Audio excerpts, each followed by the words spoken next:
Drone शक्ति प्रदर्शनी की। रक्षा मंत्री राजनाथ सिंह ने प्रदर्शनी का उद्घाटन कर दिया है। आज से 2 दिवसीय ड्रोन शो की शुरुआत की जाएगी और यहां पर शौर्य गाथा का परिचय दिया जाएगा। गाजियाबाद के हिंडन एयरबेस पर इस कार्यक्रम का आयोजन किया जा रहा है। गाजियाबाद के हिंडन एयरफोर्स स्टेशन पर भारत ड्रोन शक्ति का आयोजन हो रहा है। इसे इंडियन एयरफोर्स और ड्रोन फेडरेशन ऑफ इंडिया मिलकर कर रहे हैं। 2 दिनों तक ये ड्रोन शो चलेगा। रक्षा मंत्री राजनाथ सिंह कार्यक्रम के मुख्य अतिथि हैं। इस कार्यक्रम में केंद्र सरकार से लेकर राज्य सरकार के विभागों, सार्वजनिक और निजी उद्योगों, सशस्त्र बलों, अर्धसैनिक बलों, मित्र देशों के प्रतिनिधियों, शिक्षाविदों और छात्रों और ड्रोन के प्रति जिज्ञासा रखने वाले तकरीबन 5000 लोग शामिल हो रहे हैं।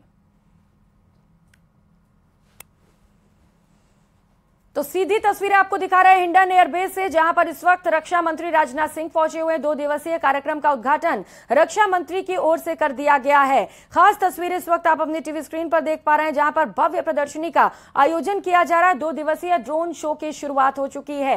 गाजियाबाद के हिंडन एयरबेस पर इस कार्यक्रम का आयोजन हुआ है, जिसमें मुख्य आतिथ्य रक्षा मंत्री राजनाथ सिंह कर रहे हैं और भव्य आयोजन में कई खास लोग भी शिरकत कर रहे हैं। एयरफोर्स और ड्रोन फेडरेशन ऑफ इंडिया मिलकर इस कार्यक्रम को आयोजित कर रहे हैं। 2 दिनों तक ये ड्रोन शो चलेगा, जहां पर भारत की भव्यता और जिस तरीके से भारत देश लगातार आगे बढ़ रहा है उसका परिचय ड्रोन शो के जरिए दिया जाना है। रक्षा मंत्री राजनाथ सिंह यहां पर पहुंचे हुए हैं, जिसकी खास तस्वीरें इस वक्त आप देख पा रहे हैं। इस कार्यक्रम में केंद्र सरकार से लेकर राज्य सरकार के कई विभागों के जो सार्वजनिक उद्योग और निजी उद्योग के लोग हैं वो भी शिरकत कर रहे हैं और सशस्त्र बलों सहित अर्धसैनिक बल और मित्र देशों के प्रतिनिधि भी यहां पर शामिल हैं।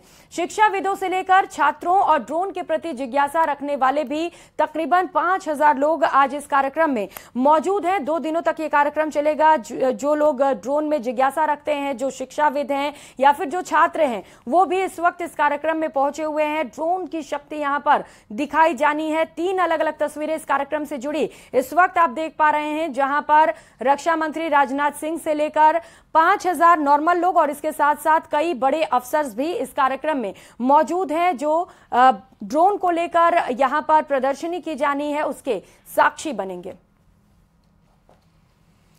तो हिंडन एयरबेस गाजियाबाद से पहली ये सीधी तस्वीर आपको दिखा रहे हैं। दूसरी तस्वीर आप देख पा रहे हैं, जहां पर ड्रोन की प्रदर्शनी की जा रही है। ड्रोन यहां पर हवा में उड़ान भरते हुए किस तरीके से ड्रोन के जरिए सेना को शक्ति मिलती है, ड्रोन का इस्तेमाल किया जाता है, उसकी खास प्रदर्शनी यहां पर सेना की ओर से की जा रही है। और साथ ही साथ तीसरी तस्वीर में आप देख पा रहे हैं, जहां पर सेना के कई बड़े अफसर आपको यहां पर रक्षा मंत्री राजनाथ सिंह के साथ बैठे हुए नजर आ जाएंगे। इतना ही नहीं, इसके साथ साथ यहाँ पर कई जो उद्योग से जुड़े हुए लोग हैं वो भी पहुंचे हुए हैं। साथ ही साथ कई खास मेहमान यहाँ पर पहुंचे हुए हैं। कई छात्र जो कि ड्रोन को लेकर जिज्ञासा रखते हैं, किस तरीके से ड्रोन का इस्तेमाल सेना को सशक्त बनाने में किया जाता है, सेना की शक्ति को और ज्यादा बढ़ाया जाता है। जैसा कि पहले भी हम लगातार आपको बताते रहे कि जब आतंकवादी हमला होता है तो किस तरीके से ड्रोन का इस्तेमाल किया जाता है।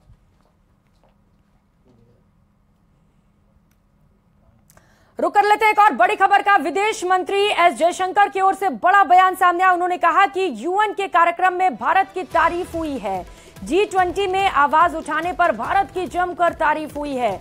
आवाज उठाने पर भारत की तारीफ का बयान जयशंकर की ओर से सामने आया। उन्होंने एक वीडियो पोस्ट किया और इसके जरिए उन्होंने बताया कि जिस तरीके से भारत ने तमाम अहम मुद्दों को लेकर आवाज उठाई है, उसको लेकर जमकर यूएन के कार्यक्रम में तारीफ हुई है। भारत की तारीफ यहां पर की गई है और इसका वीडियो शेयर किया गया है एस जयशंकर की ओर से। तो विदेश मंत्री एस जयशंकर ने एक ट्वीट शेयर किया है और ये भारत के लिए बड़ी अच्छी बात है, गौरव की बात है कि यूएन जहां पर एक कार्यक्रम का आयोजन किया जा रहा था वहां पर भारत की तारीफ हुई है। आप समझिए कितनी बड़ी बात है ये भारत के लिए, जब भारत की तारीफ यूएन के कार्यक्रम में की जाती है। सुनिए। India now has a seat at the table, and India is taking us on board. India is investing in humanity. When India is successful, they give you the tools also to be successful. I want India to know that the rest of the global South is with you for that journey. And we are going to do it together. Together, we're going to make this journey for humanity. The fact that India itself, as a developing country, extends the hand of friendship to us is something that we are eternally grateful for. The fact that you are able to share with us in spite of... और केरल से मिल रही बड़ी खबर का रुख करेंगे। PFI पर ED का बड़ा एक्शन देखने को मिला है। केरल में कई जगहों पर एक साथ ईडी की ओर से छापेमार कार्रवाई की जा रही है। पीएफआई के पूर्व कार्यकर्ताओं के घर पर छापे पड़े हैं। तो कई ऐसे नाम जहां पर इस वक्त ईडी की टीम मौजूद है, जो कार्यकर्ता पीएफआई के रहे हैं, उनके घर पर अलग अलग ठिकानों पर दबिश दी जा रही है। ईडी की ओर से एनफोर्समेंट डिपार्टमेंट की अलग अलग टीमें अलग अलग जगहों पर इस वक्त मौजूद हैं। एर्नाकुलम से लेकर त्रिशूर में भी छापेमार कार्रवाई चल रही है। मल्लपुरम से लेकर वायनाड में भी ईडी की टीम इस वक्त मौजूद है।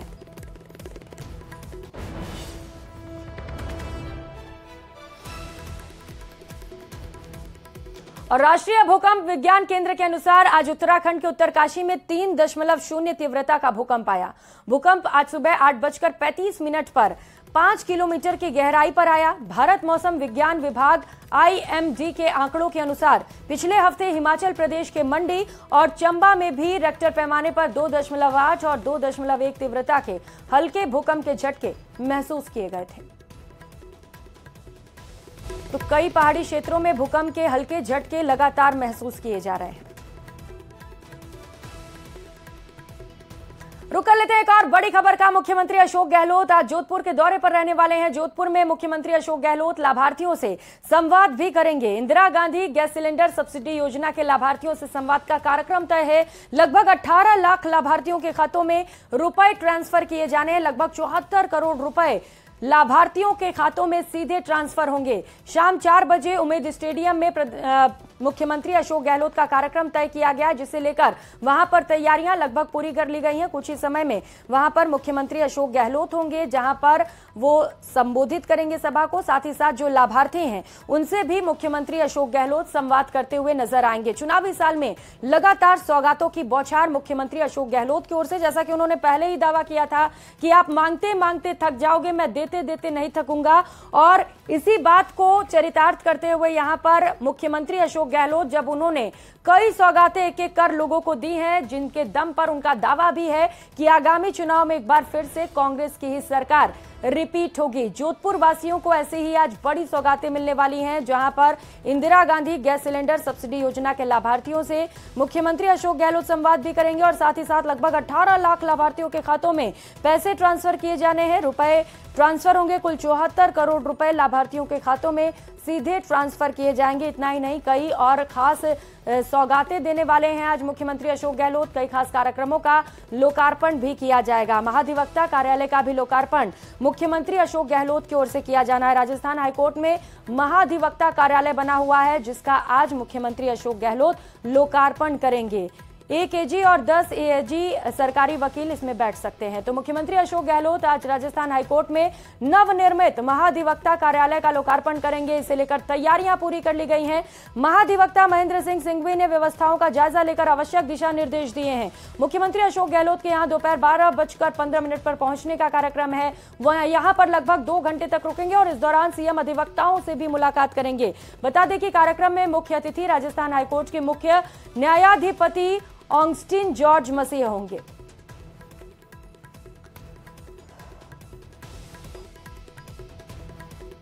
रुक लेते हैं एक और बड़ी खबर का। दिल्ली से इस वक्त की बड़ी खबर सामने आ रही है। राष्ट्रीय राजधानी दिल्ली में एनआईए की अहम बैठक होने वाली है।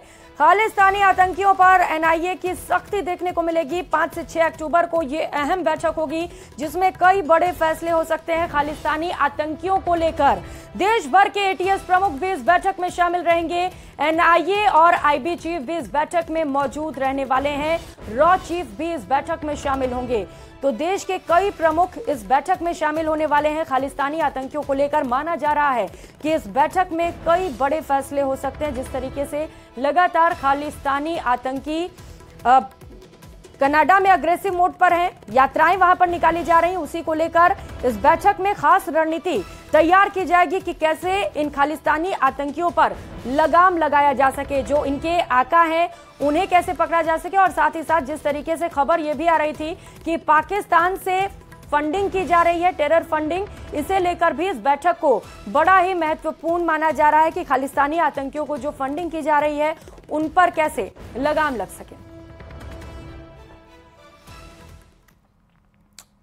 उदयपुर से इस वक्त की बड़ी खबर सामने आ रही है, जहां पर शव मिलने से सनसनी फैल गई। कुएं से मासूम का शव बरामद किया गया। 4 दिनों से लगातार ये मासूम लापता था।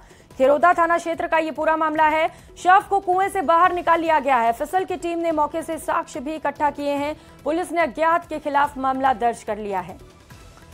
तो मासूम लगातार लापता था, जिसकी तलाश की जा रही थी, और अब मासूम के शव को बरामद कर लिया गया है। फिसल ने मौके से साक्ष्य भी जुटा लिए हैं। बड़ा सवाल यह है कि आखिर मासूम कुएं में कैसे गिरा, क्या ये हत्या है या फिर कोई घटना घट गई उसके साथ। हालांकि इस पूरे मामले को लेकर जांच लगातार जारी है। पुलिस वहां पर पहुंची हुई है। सबसे पहले शव का पोस्टमार्टम कराया जाना है, उसके बाद ये कुछ हद तक खुलासा हो सकेगा कि आखिर ये मौत कैसे हुई है।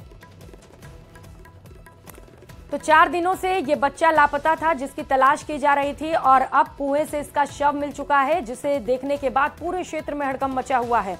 तुरंत पुलिस को इस घटना की जानकारी दी गई। पुलिस मौके पर पहुंची, शव को कुएं से बाहर निकाल लिया गया और पुलिस ने इस मामले को लेकर अज्ञात के खिलाफ मामला दर्ज कर लिया है। एफएसएल की टीम ने मौके से साक्ष्य भी इकट्ठा कर लिए हैं। और सीकर जिले के रामगढ़ शेखावाटी इलाके में नाबालिग लड़की से गैंगरेप के बाद उसे कुएं में डालने के मामले को लेकर लगातार राजनीति भी गर्माती चली जा रही है। नाबालिग लड़की का शव घर से कुछ ही दूर कुएं में पड़ा मिला, जिससे हड़कंप मच गया। परिजनों की शिकायत पर 2 नाबालिग और एक युवक को हिरासत में ले लिया गया है। वहीं गैंगरेप के बाद हत्या की खबर सामने आने के बाद सियासत शुरू हो चुकी है। इलाके के नेता थाने पहुंच गए और धरना शुरू कर दिया। कांग्रेस हंगामे के बीच पुलिस ने परिजनों की मौजूदगी में शव का पोस्टमार्टम करा दिया। कस्बे में भारी पुलिस बल भी तैनात किया गया और मामले की गंभीरता से जांच की जा रही है। बताया जा रहा है कि नाबालिगा चूरू जिले की रहने वाली थी और अपने नाना नानी के यहां रहकर पढ़ाई कर रही थी।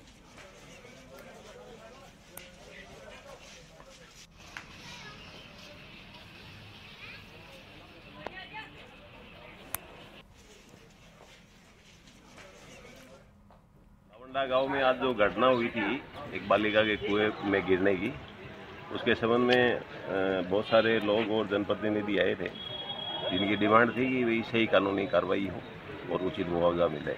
दोनों बातों में सहमति हो गई, सही तफ्तीश कर देंगे और जो भी नियमानुसार उचित मुआवजा है उसके लिए प्रस्ताव भिजवा देंगे। और कल इस बीच मिल रही एक और बड़ी खबर का धौलपुर से बड़ी खबर सामने आ रही है, जहां पर 40,000 के इनामी बदमाश को गिरफ्तार कर लिया गया। हटकोर हिस्ट्री शीटर बदमाश भगवान दास गिरफ्तार हुआ है। 43 मुकदमों में लंबे समय से यह फरार चल रहा था। बदमाश के पास से कट्टा और 8 कारतूस भी मिले हैं।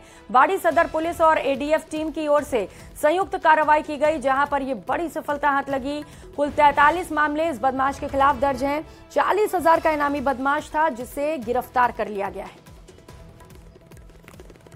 तो हार्डकोर हिस्ट्री शीटर भगवान दास को गिरफ्तार किया गया है, जो लंबे वक्त से फरारी काट रहा था। लंबे वक्त से पुलिस को इस बदमाश की तलाश थी और अवैध हथियारों की सप्लाई से लेकर कई मामले इसके खिलाफ दर्ज किए गए थे। कोटा से इस बीच बड़ी खबर सामने आ रही है। ठेका कर्मियों की हड़ताल से परेशानी बढ़ती चली जा रही है। 1,500 ठेका कर्मियों की हड़ताल से हंगामे के आसार हैं। मरीजों और परिजनों की भी परेशानियां यहां पर बढ़ती हुई नजर आ रही हैं। देर रात ठेका कर्मियों ने कैंडल मार्च निकालकर विरोध भी जताया। आज एमबीएस अस्पताल परिसर में सद्बुद्धि यज्ञ किया जाना है। हड़ताल के चलते 3 अस्पतालों की व्यवस्थाएं पूरी तरीके से ठप हो चुकी हैं। यहां पर गंदगी का आलम देखने को मिल रहा है, जिसके चलते मरीज से लेकर जो परिजन यहां पर पहुंच रहे इलाज के लिए, वो भी खासा परेशान है। लेकिन सवाल यह है कि ठेका कर्मियों का यह हड़ताल आखिर कब खत्म होगा, क्योंकि उनकी ओर से चेतावनी दी गई है कि जब तक उनकी मांगों को माना नहीं जाता है तब तक प्रदर्शन जारी रहेगा। और कोचिंग नगरी में डेंगू का डराने वाला आंकड़ा सामने आ रहा है। 1000 के पार आंकड़ा पहुंच चुका है। चिकित्सा विभाग के तमाम प्रयासों के बावजूद डेंगू का खतरा बढ़ता ही चला जा रहा है। पिछले 24 घंटों की बात करें तो 24 घंटे में डेंगू मरीजों के 17 नए मामले सामने आए हैं। सबसे ज्यादा डेंगू का खतरा कोचिंग इलाकों में देखा जा रहा है, जहां पॉजिटिव मरीजों में 375 से ज्यादा कोचिंग स्टूडेंट शामिल हैं। वहीं चिकित्सा विभाग का दावा है कि उनकी टीमें शहर सहित ग्रामीण अंचल में सर्वे कर लार्वा एक्टिविटीज कर रही हैं। डेंगू के कोटा में सबसे ज़्यादा रीजन है कि यहाँ पर हॉस्टल्स जो हैं उनमें कूलर और टंकियां जिस तरह से लगी हुई हैं, तो कूलर इतने ऊंचे लगे हुए हैं कि न तो उनकी वो हॉस्टल वाले सफाई कर पाते हैं रेगुलर। और 7 दिन में जो हमारा अभियान है, हर रविवार डेंगू मलेरिया पर वार 8 बजे से 8:30 बजे तक सबको अपने घर के टंकी, कूलर, परिंदे और गमले की ट्रे, नीचे गमले की नीचे रखी हुई ट्रे और मनी प्लांट जो पानी के अंदर लगाए जाते हैं उसके पॉट को भी खाली करना होता है। इवन फ्रिज के पीछे जो ट्रे होती है उसमें लार्वा बहुत सारे पाए जाते हैं। इन सबको सबको अपने घरों की साफ़ सफाई के दौरान इन सबको भी खाली करना होता है और रगड़ कर साफ़ करना होता है, ताकि उसके अंदर जो अंडे लगे हुए हैं वो भी रगड़ने से वॉश होकर निकल जाएं। फिलहाल यहाँ वक्त चला एक छोटे से ब्रेक का, लेकिन आप कहीं मत जाइएगा, हम लौटेंगे फौरन।